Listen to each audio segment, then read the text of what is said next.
पुणे महानगर परिवहन अर्थात PMP पुण्याची जी बस सेवा आहे त्याच्या अध्यक्षपदी तुकाराम मुंढे सरांची वर्णी लागली आणि जो बदल आहे तो लगेचच दिसायला लागला. अवघ्या 2-3 महिन्यामध्ये PMPची जी तब्येत आहे, जी दुरावस्था आहे, कायमच या PMPचं वर्णन खस्ता हाल किंवा दुरावस्था केलं जायचं, ती सुधारली.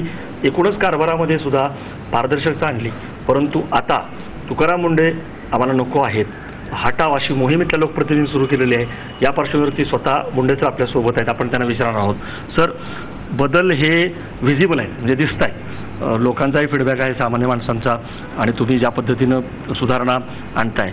परंतु असं काय झालं की पुन्हा नवी मुंबईसारखंच होतंय की काय, असं पुणेकरांना वाटायला लागलेलं आहे. तुम्ही काय सांगाल? मुळामध्ये आपल्याला आठवत असेल तर मी 29 मार्च 2017 रोजी जॉईन झालो आणि त्याचा अभ्यास करून इथले जे काही इश्यू आहेत ते आयडेंटिफाय केले. त्याच्यावरती रिफॉर्म्स कसे करता येईल या दृष्टिकोनातून आपण प्रयत्न चालू केले. हे सगळं करत असताना गेल्या 3 महिन्यामध्ये बदल झाले आहेत. अजून बदलाची गरज आहे, ते आपण करत आहोत. त्याच्यामध्ये पारदर्शकता असेल, रिझल्ट ओरिएंटेड असेल, कर्मचाऱ्यांनी डिसिप्लिन असेल, बसेस मेंटेनन्स असेल, त्यांचं ब्रेकडाऊन असेल, तर सगळ्या फ्रंटवरती आपण कामकाज करत आहोत आणि याच्यामध्ये IT चा वापर खूप मोठ्या प्रमाणात आपण चालू केला आहे. त्याचबरोबर नागरिकांना सगळ्या सुविधा कशा भेटतील या दृष्टीने त्याच्यामध्ये आपण PMP E-कनेक्ट ॲप आणला.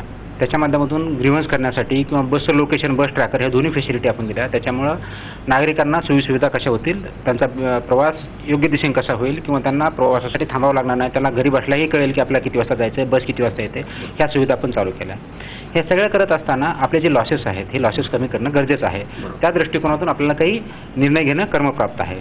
आणि ही कंपनी असल्यामुळे कंपनीचं बोर्ड ऑफ डायरेक्टर आहे, त्यांना अधिकार आहे. त्याचे CMD म्हणून मला काही अधिकार आहे. त्याच्या अधिकारामध्ये त्यांनी आपले अधिकार निर्णय घ्यायचे असतात आणि ते PMPLच्या हिताचे आणि इथल्या नागरिकांच्या हिताचे घ्यायचे असतात. या दृष्टिकोनातून आपण काम करत आहोत. गेल्या काही दिवसापासून इश्यू असा झाला की ज्या प्रायव्हेट स्कूल्स आहेत त्या स्कूल बसेस आपण जे देत होतो तर त्याचे रेट आपण वाढवले. कोणत्याही त्या स्पेशल बसेस आहे का जनरल बसेस नाही आहेत. वास्तविक पाहता विद्यार्थ्यांना 75% सवलतीचे पास चालू आहेत. त्याच्यामध्ये कोणताही अजून बदल आपण केलेला नाही, त्याचप्रमाणे चालू आहेत. म्हणजे 1 रुपया जर तिकीट असेल तर 25 पैसेप्रमाणे आपण रेट लावतो. त्याची सबसिडी आपल्याला कॉर्पोरेशन देतं. त्याच्यामध्ये आपण कोणताही बदल केलेला नाही, ते अजून चालू आहे. त्याच्यामुळे विद्यार्थ्यांची गैरसोय करण्याचा याच्यामध्ये कोणताही हेतू नाही किंवा गैरसोय होऊ शकत नाही, कारण ते पासेस अजूनही चालू आहेत. परंतु अशा काही शाळा होत्या की त्यांना हे स्पेशल बसेस आपण देत होतो. त्याच्यामधल्या जवळजवळ माझ्या माहितीनुसार ज्या 18 शाळा आहेत त्या महानगरपालिकेच्या आहेत, त्याला 33 बसेस लागतात. त्या अजूनही चालू आहेत. आपण त्याच्यात कोणतेही बदल केलेले नाही. त्याच्याकडे आम्ही बिल पाठवतो, ते महापालिकेकडून आपल्याला भेटतं किंवा ते ऑपरेशनल लॉसेसमध्ये देतात. वास्तविक आता ही सबसिडी आहे, परंतु ते शाळा महापालिकेची असल्यामुळे ती सबसिडी किंवा ऑपरेशन हा इश्यू होऊ शकत नाही. त्यामुळे त्या बसेस चालू, त्याच्यामध्ये कोणताही बदल नाही. दुसरा जो विषय आहे ते अंध अपंग शाळा आहेत. त्या जवळजवळ अशा 6 आहेत. त्याला जवळजवळ 9 बसेस आपण त्याला कोणतेही चार्जेस लावत नाही, त्यात चालू आहे. त्याच्यामध्ये कोणताही आपण बदल केलेला नाही, ना त्याला चार्जेस लावलेत ना त्यांचं काही तिकीट वाढलं, असं काही प्रकार केला नाही. जरी आपल्याला त्याच्यावरून कोणाची सबसिडी भेटत नसली तर ते ऑपरेशनल लॉस आपण काउंट करतो. तिसरा जो इश्यू आहे, ज्या प्रायव्हेट शाळा आहेत त्या प्रायव्हेट शाळा जवळजवळ माझ्या माहितीनुसार 11 शाळा आहेत. 11 शाळामध्ये ह्या बसेस आहेत त्या आपण गेल्या वर्षीचा जो रेट होता 60च्या आसपास काहीतरी होता पर किलोमीटर. कारण आपण विद्यार्थी निहाय घेत नाही. म्हणजे प्रायव्हेट ऑपरेटर जे आहे पर विद्यार्थ्याच्या पाठीमागे दर महिन्याला एवढे त्या पण आपण घेत नाही. आपण किलोमीटर निहाय घेतो आणि किलोमीटर निहाय घेताना कोणत्याही सुट्टीच्या दिवशी आपण काउंट करत नाही. आता किलोमीटर देताना आपण काय करतोय तर समजा 1 किलोमीटर त्यांचं डिस्टन्स असेल तर आपल्याला 1 किलोमीटर जायचं, 1 किलोमीटर यायचं, म्हणजे सकाळची ट्रिप, आणि दुपारची परत सोडण्यासाठी 1 किलोमीटर जायचं, 1 किलोमीटर, म्हणजे 1 किलोमीटर डिस्टन्स असेल तर 4 किलोमीटर आपल्याला ऑपरेशन करावं लागतं. ही परिस्थिती आहे. म्हणजे ॲक्च्युअली पाहता आपल्याला रेट लावताना हा 4 किलोमीटरचा लावला पाहिजे, परंतु आपण तसं न करता त्याच्यातले फक्त 2 किलोमीटर पकडतो. 2 किलोमीटर आपण डिस्टन्स पकडतच नाही. म्हणजे मुळातच डिस्टन्समध्ये 50% आपण डिस्काउंट ऑलरेडी दिलेला आहे. उरलेले 2 किलोमीटर जे आहेत त्या 2 किलोमीटरमध्ये गेल्या वर्षी आपण 88 तत्कालीन CMD ने निर्णय घेतला होता की जी कॉस्ट पर किलोमीटर आमची आहे ते 88 रुपये आहेत. त्याप्रमाणे एक म्हणजे 88 दोन्ही 100 समथिंग 96 रुपये किंवा 86 रुपये 76 रुपये ह्याप्रमाणे लावायला पाहिजे होता. तसं न लावता 88 रुपयेच लावला, जेणेकरून विद्यार्थ्यांना सोयी राहील. हा संवेदनशील विषय आहे, परंतु स्पेशल सर्व्हिस आहे, ही काय नॉर्मल सर्व्हिस नाही. त्याच्यामुळे 75% सबसिडी दिल्यानंतर परत ती डबल सबसिडी होते. तरी पण 88 रुपये लावला. परंतु त्यानंतर मग काही पदाधिकारी आले, त्यांनी सांगितलं की जास्त होतं आणि 25% आम्ही सबसिडी देतो असं म्हणलं. हे बोर्ड ऑफ डायरेक्टरचा डिसिजन होता. हा नॉर्मल मिटिंग झाली, त्याच्या प्रोसिडिंग आहेत आणि त्याच्यामुळे 25% सबसिडी देऊन त्याप्रमाणे कमी केला, उर्वरित रेट त्यांच्याकडून घेतला. परंतु त्या 25%चे आपल्याला अजून पैसे भेटलेले नाहीत. म्हणून यावेळेस माझ्यासमोर हा निर्णय आला की याच्यामध्ये काय रेट लावायचा. तर आम्ही असा निर्णय घेतला की 88% कॉस्ट पर किलोमीटर एक आहे, प्लस आपण अर्निंग पर किलोमीटर 53 रुपये आहे. म्हणजे एक किलोमीटरचे 88 रुपये घ्यायचे आणि येताच्या किलोमीटरचे 53 घ्यायचे, म्हणजे 88 + 53 = 141. असा हा आपण रेट लावला. म्हणून याच्यामध्ये खूप काही अन्यायकारक झालंय किंवा खूप मोठ्या प्रमाणात वाढ झाली हे म्हणण्याचं काही कारण नाहीये. कारण एका बाजूला 75% सबसिडीचे पासेस आहे, त्याच्यावर कोणी बंदी घातली नाही, ते चालूच आहे. ही आपण स्पेशल सर्व्हिस देत आहोत, तरी आपण डिस्टन्स 50%च काउंट करतो आणि त्याच्यातून ऍक्च्युअली कॉस्टच्या जवळजवळ 50%च आपण रेट लावलेला आहे. मग हे असं असताना याच्यापेक्षा वेगळा निर्णय काय होऊ शकतो? सर मला सांगा, तेच म्हणायचे की ही म्हणजे ओरड जी आहे ती तुम्ही म्हणताय ती चुकीची, अन्यायकारक वगैरे काय नाहीये. महापालिकेने जे अनुदान आहे ते जर दिलं तर हे जैसे ते राहू शकतं का?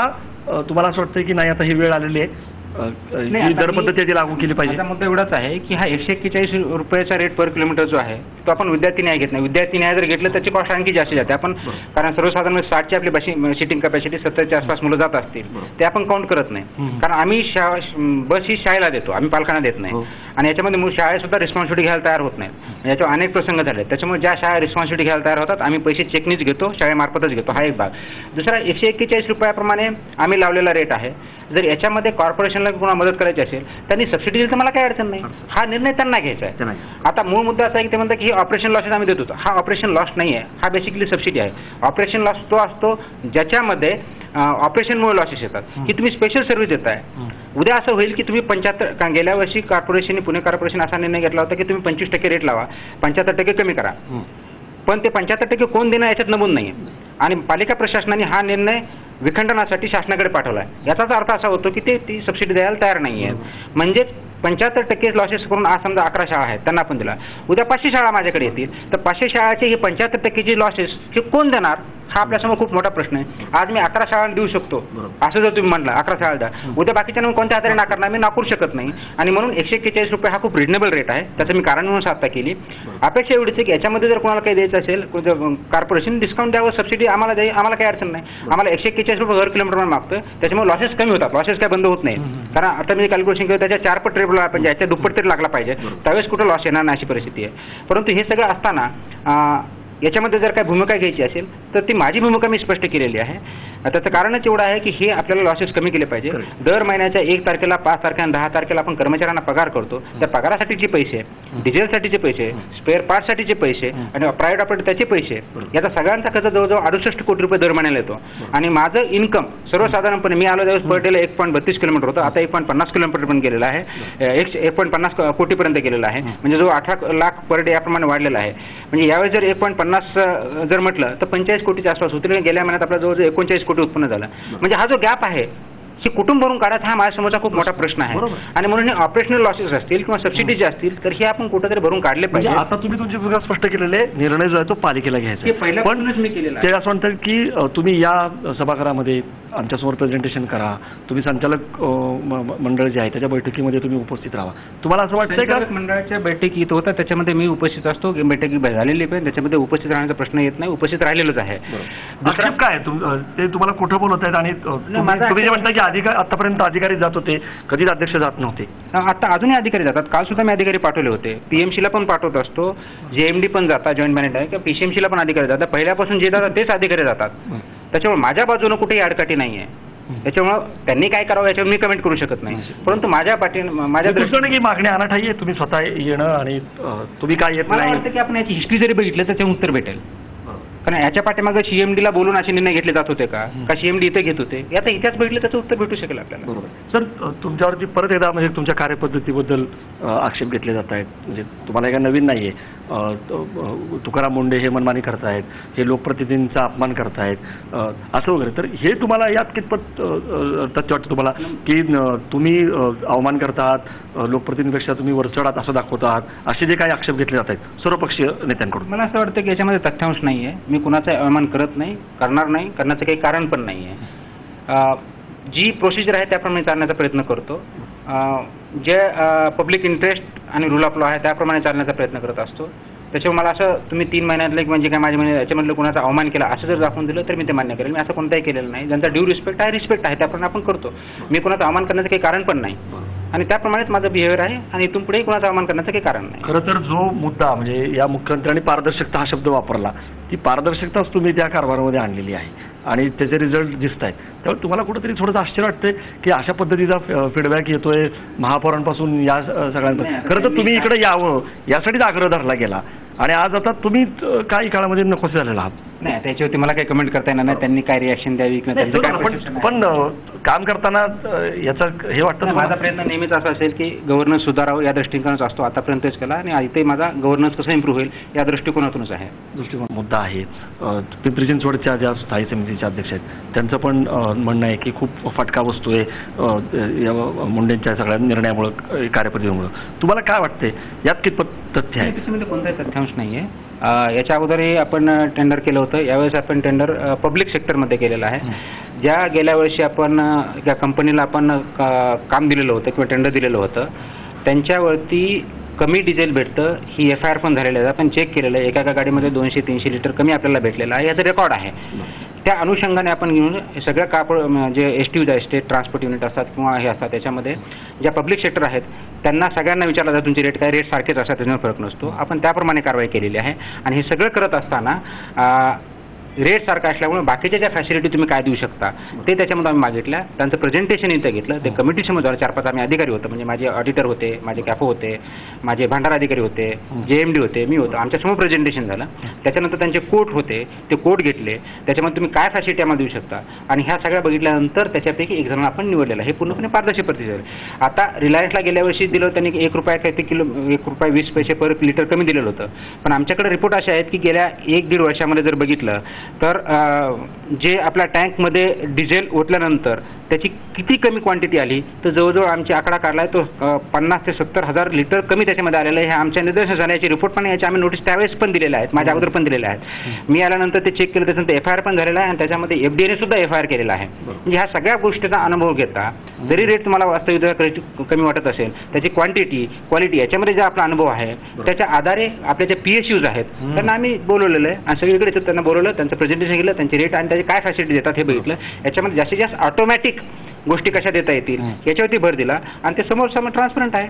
त्याच्यानुसार प्रक्रिया केली आहे. कमिटी आहे. त्याच्यामध्ये कोणत्याही प्रकारच्या त्याच्यामध्ये जरी आपल्याला वास्तविक वाटत असेल की कमी रेट आहे पण हे जे लॉसेस आहेत हे जे कमी येतं याचाही आपण विचार करून तो कॉन्शियसली डिसिजन घेतलेला आहे. सर, ठेकेदारांचा एक मुद्दा आहे. कारण ठेकेदार जे आहेत ते असं दावा करतात की आमचं खूप थकबाकी आहे. मध्ये पण त्यांनी पत्रकार परिषद घेतली होती. आज अचानक आता संप सुरू केलेला आहे. पण तुम्ही जी माहिती काढली त्यानुसार ठेकेदारच खरं तर देणे लागत आहेत. तर भाडेतत्वाच्या बसेसचा जो मुद्दा आहे त्याच्याबद्दल तुम्ही काय सांगा? 2 गोष्टी आहेत. भाडेतत्वाच्या ज्या बसेस आहेत त्या 656 आपल्या बसेस आहेत आणि 200 आपण PPP तत्वावरती दिले. आपल्या स्वतःच्या बसेस प्रायव्हेट ऑपरेटरमध्ये ऑपरेट करतो. हा आपल्या 2 भाग आहेत. ज्या 656 बसेस आहेत किंवा PPP ज्या आहेत याच्यामध्ये आपला अग्रीमेंट झालेला आहे. त्या अग्रीमेंटनुसार क्लॉजेस आहेत. त्यांनी कोणत्या सोयी द्यायच्या आणि आपण त्याच्यावरती काय पेनॉल्टी क्लॉजेस सुद्धा त्याचे ठरलेले आहेत.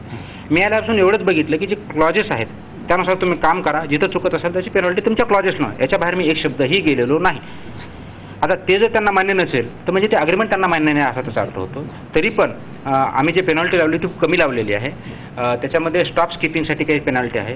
तर आपण आतापर्यंत फक्त पीक आवरचे स्टॉप स्किपिंग म्हणजे 6 तासाचे स्टॉप स्किपिंग जे झालेले आहेत केलेले आहेत तेवढेच पेनॉल्टी लावले. त्याच्या व्यतिरिक्त पेनॉल्टी लावली नाही. ती जर 16 तासाचे लावले आणखी खूप जास्त होईल. आम्ही त्यांना संधी दिलेली की तुम्ही सुधारा. त्या सुधारणा केली त्याच्यामध्ये विदळ केलेली पेनॉल्टी बाकीच्या तासाची ती आम्ही आता लावत नाही. सुधारणा केली तर आम्ही ते लावू किंवा त्याचा पुढचा विचार करू. पण तुम्ही सुधारणा करा किंवा लॉग इन करा म्हणतोय. म्हणजे तुमची बस कुठे चालली आहे तर ते सुद्धा लॉग इन होत नाही किंवा तुमचे डिस्टन्सच्या बाहेर डेव्हिएट होत आहेत. म्हणजे हे पूर्ण अग्रीमेंटमध्ये क्लॉजेस आहेत. त्याच्यानुसार पेनॉल्टी लावण्याचा प्रयत्न सुधारण्याचा प्रयत्न आम्ही त्यांना पत्र पण दिलेलं आहे. तर त्याच्यामध्ये अग्रीमेंटच्या क्लॉजेसनुसार पेनॉल्टी लावते हे जर त्यांना असंयुक्तिक वाटत असेल तर हे चुकीचं आहे. ठेकेदार जे आहेत ते असं दावा करतात की आमचं खूप थकबाकी आहे. मध्ये पण त्यांनी पत्रकार परिषद घेतली होती. आज अचानक आता संप सुरू केलेला आहे. पण तुम्ही जी माहिती काढली त्यानुसार ठेकेदारच खरं तर देणे लागत आहेत. तर भाडेतत्वाच्या बसेसचा जो मुद्दा आहे त्याच्याबद्दल तुम्ही काय सांगा? 2 गोष्टी आहेत. भाडेतत्वाच्या ज्या बसेस आहेत त्या 656 आपल्या बसेस आहेत आणि 200 आपण PPP तत्वावरती दिले. आपल्या स्वतःच्या बसेस प्रायव्हेट ऑपरेटरमध्ये ऑपरेट करतो. हा आपल्या 2 भाग आहेत.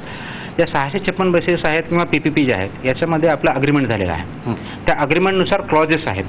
त्यांनी कोणत्या सोयी द्यायच्या आणि आपण त्याच्यावरती काय पेनॉल्टी क्लॉजेस सुद्धा त्याच्यात ठरलेले आहेत. मी यापासून एवढंच बघितलं की जे क्लॉजेस आहेत त्यानुसार तुम्ही काम करा, जिथं चुकत असेल त्याची पेनॉल्टी तुमच्या क्लॉजेसनं, याच्या बाहेर मी एक शब्दही गेलेलो नाही. आता ते जर त्यांना मान्य नसेल तर म्हणजे ते अग्रीमेंट त्यांना मान्य नाही असा त्याचा अर्थ होतो. तरी पण आम्ही जे पेनॉल्टी लावली ती खूप कमी लावलेली आहे. त्याच्यामध्ये स्टॉप स्किपिंगसाठी काही पेनॉल्टी आहे. तर आपण आतापर्यंत फक्त पीक आवरचे स्टॉप स्किपिंग म्हणजे 6 तासाचे स्टॉप स्किपिंग जे झालेले आहेत केलेले आहेत तेवढेच पेनॉल्टी लावली, त्याच्या व्यतिरिक्त पेनॉल्टी लावली नाही. ती जर 16 तासाचे लावली आणखी खूप जास्त होईल. आम्ही त्यांना संधी दिलेली की तुम्ही सुधारा.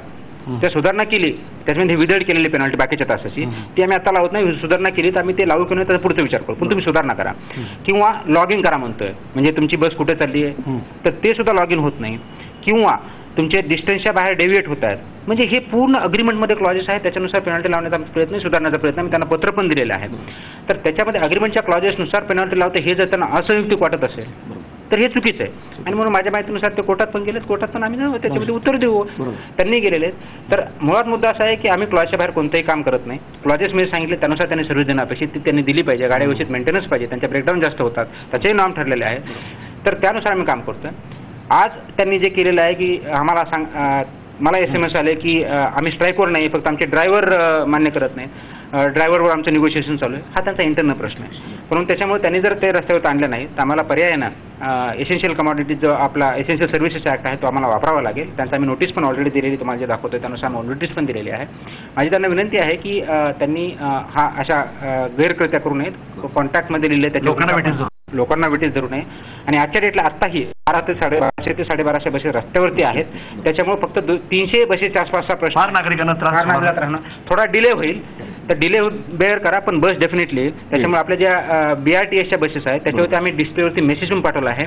तो मेसेज पण सगळीकडे झळकतो आहे की because of operational issues there will be delay, please bear with us and inconvenience. हा प्रश्न सुटेल बिलकुल. कारण आम्ही माझ्या ज्या 850 बसेस 950 ते 1000 पर्यंत आम्ही वाढवतोय. प्रश्न त्याच्यामध्ये भाग नाही, त्याच्यामुळे त्याच्या 40-50 बसेस वाढवतोय. आणि त्यांनी जे सांगतायत की ड्रायव्हरमुळे आम्ही करतोय तर तुमच्या बसेसला आम्ही ड्रायव्हर द्यायला तयार आहेत, आम्हाला द्या म्हणतोय. तर ह्या सगळ्या गोष्टी आहेत. नागरिकांनी याच्यामध्ये सहकार्य करावं. 1200च्या आसपास बसेस आहेत. थोडा डिले होईल पण डेफिनेटली बसेस असतील, त्याच्यामुळे इनकन्व्हिनियंट